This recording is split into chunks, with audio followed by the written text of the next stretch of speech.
आदाब नमस्कार, मैं सदर सैफी और आप देख रहे हैं हमारा खास बुलेटिन। हिंदुत्व वर्सेस जाति की सियासत, बीजेपी से मुकाबले के लिए राहुल गांधी का एक बड़ा प्लान।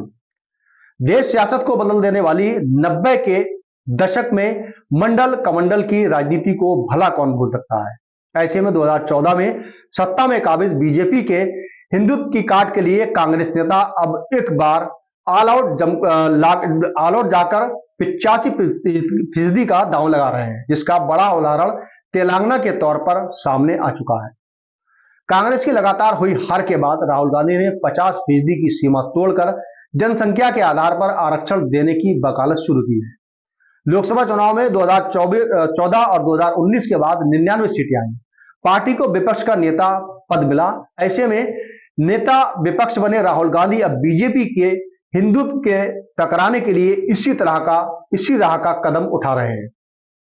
तेलंगाना में राहुल गांधी के दबाव में आरक्षण की सीमा 50 पार करने का फैसला हुआ है, तो वहीं चुनाव से पहले बिहार में सियासी रसूख वाले भूमिहार नेता अखिलेश प्रसाद सिंह को प्रदेश अध्यक्ष पद से दलित नेता राजेश राम को कमान सौंप दी गई है। अखिलेश प्रसाद सिंह को लालू का करीबी माना जाता है, लेकिन राहुल गांधी के उनकी परवाह किए बगैर अपना दांव चल दिया, जबकि राजद भी उसी वोट बैंक को अपना बता रही है। वैसे राहुल गांधी इन बड़े कदमों से पहले भी कर्नाटक में भी जातिगत सर्वे करा चुके हैं। कांग्रेस संगठन के सचिवों और महासचिवों की नियुक्ति पर भी अपने जाति दांव चला रहे हैं। दरअसल Rahul Gandhi SC, ST, OBC और माइनॉरिटी के 85% वोटों पर निगाहें गड़ाए हुए हैं। राहुल गांधी की राजनीति उसी मंडल कमंडल की राजनीति की याद दिला रही है। अब हिंदुत्व बनाम जाति की सियासत के जरिए मैदान में उतरने को पूरी तरह से तैयार है।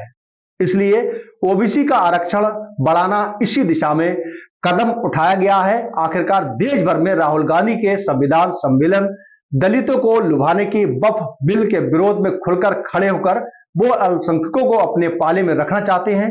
कर्नाटक में सरकारी ठेकेदारी हो या माइनॉरिटी को लेकर 4% आरक्षण दोबारा दूसरा कदम है। राहुल गांधी अब अपनी इस सियासत में लगातार एक कदम आगे की तरफ बढ़ा रहे हैं। वो अपनी ही पार्टी के स्वर्ण नेताओं के बीच में की परवाह न करते हुए।